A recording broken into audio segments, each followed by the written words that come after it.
As we commemorate Women's Month under the theme, Accelerate Action, Rights, Equality, Empowerment for All Women and Girls, the Institute of Jamaica celebrates the achievement of women in our workspace. 7 remarkable women, 7 inspiring stories, their triumphs, successes, and lessons learned. One powerful legacy to accelerate change for our women and girls in our country. Join us as we celebrate the voices shaping our culture and future, because when women rise, we all rise. Hi friends, welcome to the Institute of Jamaica. My name is Nicole Patrick Shaw, and I am the Deputy Executive Director. I am Karen Palmer. I'm the Programs Outreach Manager here at the wonderful Institute of Jamaica, and I work with the Programs Coordination Division at the East Street Junior Center. Hello everyone, welcome to the National Museum Jamaica. My name is Alexis McDavid and I am the Education and Outreach Officer here. Hi everyone, my name is Onika Hall and I am the Director for Development and Public Relations here at the Institute of Jamaica. Hi, good morning. I am Abigail Williams. I'm the Education Outreach Officer here at the African Caribbean Institute of Jamaica, Jamaica Memory Bank, and we are a division of the Institute of Jamaica. Hola, me llamo Vanessa Megu. Soy la gerente del Centro Cultural Simón Bolívar. Hi, I am Vanessa Megu. I am the Center Manager of the Simón Bolívar Cultural Center. Hi, I'm Nadine Booth-Gooden, Acting Senior Director at the National Gallery of Jamaica, which is an arm of the Institute of Jamaica and an agency of the Ministry of Culture, Gender, Entertainment and Sport. That's a mouthful.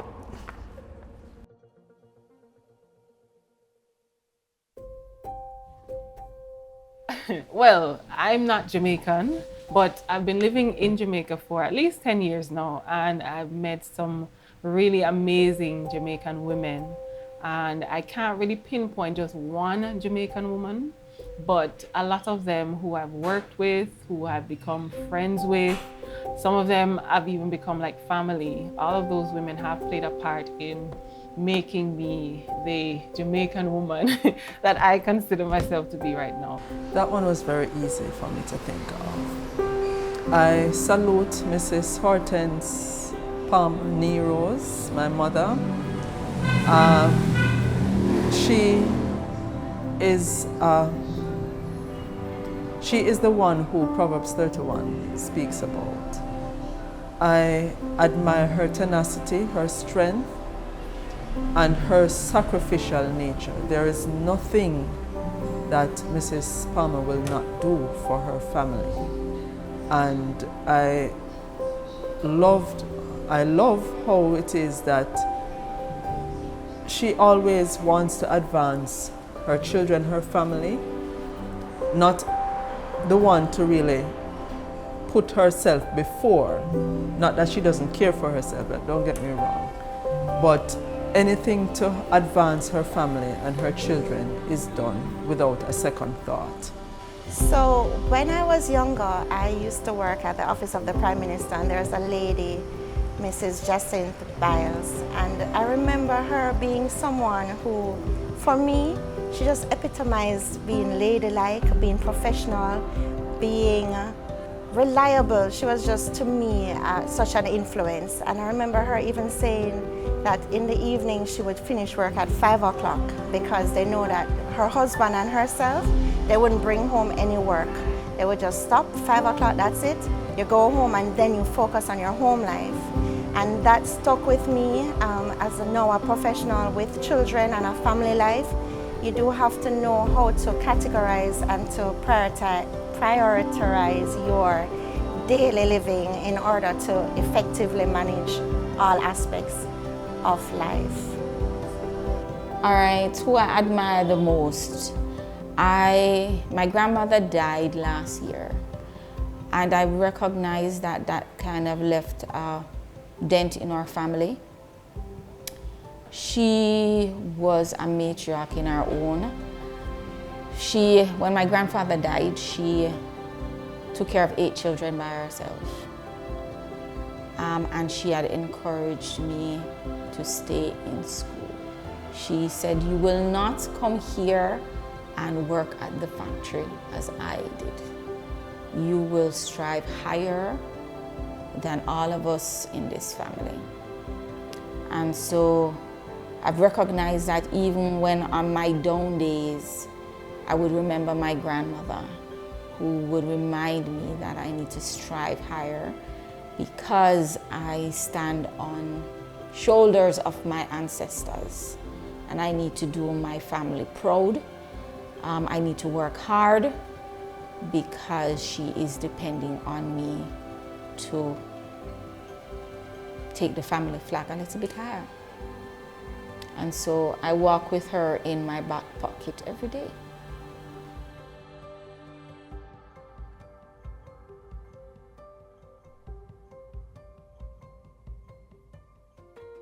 I think the achievement I'm most proud of, honestly, is anything to do with helping the kids in the community around where the museum is on East Street. Whether it's our summer program, or free pepper, or free CSEC, any resource that we can give back to the students to help with their exams, we're very proud of it here at the museum. The responsibility or the opportunity to lead the National Gallery of Jamaica. The year was quite symbolic because I was called to lead the National Gallery of Jamaica in the 50th year of their existence. So leading the activities for the 50th anniversary celebration of the National Gallery was a challenge and an honor, because at this time you had to just jump right in and just get to it. You had to pull your team together, get things, in order, because it's a short time span that you had to do it in. Usually when you're having a milestone celebration, most of these plans would have been settled from the upcoming year. But coming in at the beginning of the year itself was a challenge, and I really enjoyed that challenge. It was really a great experience for me. Additionally, I'm also proud of my role in forming cultural diplomacy for the regions Latin America and the Caribbean, a role that I served in at the Simon Bolivar Cultural Center here in Jamaica. I have two, I have so many, but two that really stands out to me are, one, August 2022, when I completed my master's and purchased my SUV in the 1 month. It was so amazing. And very recently, when I was featured on Smile Jamaica to talk about Jamaican culture, it has always been an aspiration to be featured. The achievement I'm most proud of in my career is having learned Spanish. When I was in high school, it was a challenge for me. I had a real hard time understanding why we needed to learn this language, why it had to be this way, because there are components of it. To some people it can seem like it's speaking backwards. It was really a challenge for me. I ended up living in Cuba for some time, and that is how I became interested in the language. That is how I started to speak the language. And that it was about a year or two in Cuba, but that has shaped my career path in terms of where I'm at now. Most of the jobs that I've held have been Spanish-centered, Spanish-focused, and it has also given me the opportunity to earn in ways that I would not have seen possible before. The accomplishment for me really was learning this language that I initially, when I was younger, never knew would have such an impact on my life now. Right, I can count 3 persons that have been an influence on my career path. Well, maybe 4. I'll start with local soil or homegrown, which is Mrs. Lisa Henlin. She was the first director under which I worked, and my current director, Mrs. Jacqueline Boucher. I also admire my former executive director, Mr. Vivian Crawford, and my own bishop at church, Bishop Garfield Daly. And a common thread among these persons is their leadership ability, in that they lead by example, they allow for growth and development in the persons that they're responsible for, and they seem to balance pressure and demands really well. And they're courteous, respectful, and there is always a learning opportunity. I always joke around where Mr. Crawford is concerned. Anytime he takes the floor, I just need to grab my book and a pen because he's going to be sharing something about history, something about life that is invaluable that you would want to reflect on. I really admire those 4 persons and being a leader within my organization. They model elements and characteristics which I would like to adopt in this leadership journey so that I can do an equally good task and even surpass what they have done and making my contribution here at the Institute of Jamaica. As a little girl, I remember my church sister, Sister Lorraine, would say to me, Nikki, you can achieve anything that you want to achieve. High school, I had Miss Wilson, who was my geography teacher, who said that you could do better. Don't mind the noise, just focus on what it is that you have to do. I remember my work life, I had Elaine Melbourne, who was responsible for the restoration of the Liberty Hall project. I had Donna McFarlane, was this grand museologist. And so I've recognized over the years that there have been different women at different stages of my life that had helped me to get over that hurdle. So it's not really just one woman. It has been several women over my life reminding me that you are greater than you think, reminding me that you need to stay focused, reminding me that you are worth it, and reminding me that if it is that you work hard, you can get what it is that you want, and that the sky is just the sky. You can shine as bright as you want. Well, obviously my mom, she is my superwoman.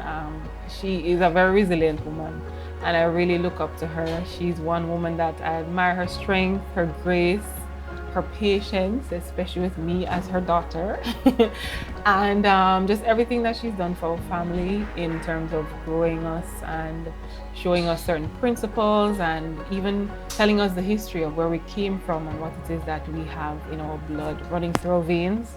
I really look up to her and I hope to be half the woman that she is.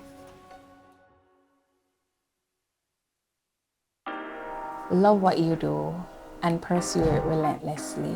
And what you will find is that the passion and the love will allow you to seek after and seek out opportunities to take you to the next level. And for me, that was history and culture. And I've pursued it with all of my might and just love. And it has really taken me to new places. And I'm very excited about where it's going to take me next. Avoid comparison in that you're not going to look down on yourself because you are not as somebody else, but always have a standard to which you work. And if you see persons whom you admire and whom you can learn something from and adopt, by all means go ahead, but avoid comparison in the negative sense where you're going to value your worth or measure your worth based on somebody else's competence and capabilities. And be confident as well. Development takes time. Don't be hard on yourself. Accept each level as they come, master it, and move on. And always be pursuing. Don't be satisfied with this level. Once you have grasped it, put your own spin and creativity in it. And of course, as you go up, see who else you can mentor to help to bring up as well. It's a sisterhood and a brotherhood. It's community, and we each have our own strengths and abilities that help to develop the entire team. Anything is possible. You may fall, but always get up. Always remember that a failure is not the end in itself. It's just a lesson that you have to learn in order to move forward. I'm looking back at my younger self and I would say it gets better. It gets better with time. Your growth will be seen. Sometimes starting out, it's very difficult to get your foot in. Sometimes you're a bit confused by, what to do, or your training might not come in right away. But as you go on, you definitely get to realize that what you've learned is actually what you're doing. So just give it time, it will come, and you will definitely excel in whatever it is you put your mind to do.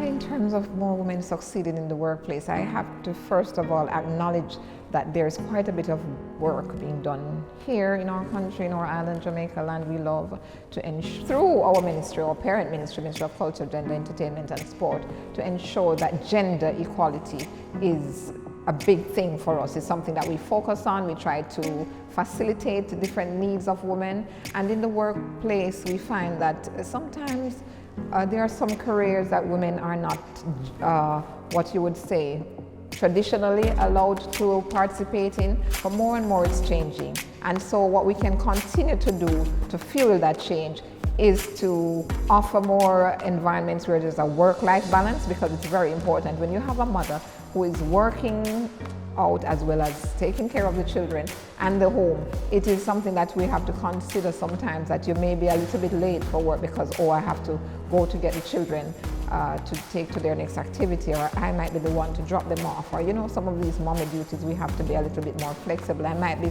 hosting an event, but my child has to be somewhere on the sideline, because we have to remain vigilant as women. Even while we launch out into the professional field, we have to have that balance.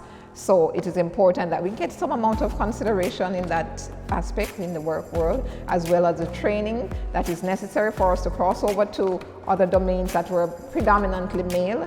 If women are so minded to cross over or to venture into those fields, we need to have the proper infrastructure and the policies in place to facilitate and encourage that.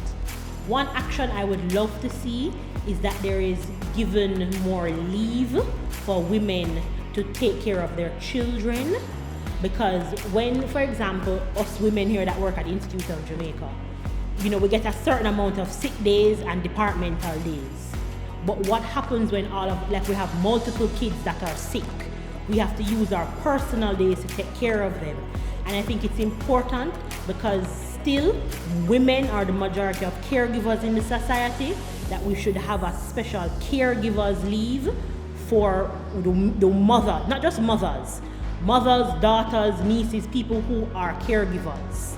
Even if it's men that are caregivers, let's not leave them out. Some kind of caregiver leave should be put into the protocols of government, as well as, and this is a very taboo topic, menstrual leave. Because there are a lot of women who suffer from horrible period pains and endometriosis, and that seems to be growing and growing as the years pass, the number of women suffering, and we need special leave for that. But sometimes you do not want to be at work when things are going. So if we could get that leave so we can still work, or even work remotely, that would definitely help, I think, women. I think sometimes we as women may be our worst enemies. I think women should uplift each other. I think women should boost each other and support each other. I think women should give others the opportunity to shine. Whenever we're working in teams, leaders need to be able to realize the potential of each member in their team and to know what each is capable of. So that, you have a team, a mixed team, you can't just look and say, okay, John or Mary, you have to do this or that. You have to see what John and Mary are able to do, what their strong points are, and develop that while also trying to teach them new skills. So I think that the support for women lies in the support of other women who are in leadership roles, who are able to mentor them and to guide them and to assist them to maximizing their full potential. People need people, And so from my experience, I've learned that you need an ecosystem to thrive and to be your best self. And that ecosystem is your support system, people who are in the workplace with you, supporting you. And your ecosystem will be the ones on your worst days to carry you through, to push you through, and then they will be your cheerleaders on your best days. So you need that type of ecosystem to support you to be your best self. And where you find that you don't have that ecosystem, don't be afraid to pivot, whether it's to start over in something else, or change job or change a division that you're working with. Be intentional about changing when you need to, and ensure that you are in a space where you have the ecosystem to be your best self. All the best, ladies. Their voices inspire change, but the work isn't done. As Women's Month comes to an end, let us commit to the continued empowerment and protection of our women and girls. Let's continue the journey. Let's continue the legacy of greatness. It's the right thing to do as citizens of this great nation, Jamaica.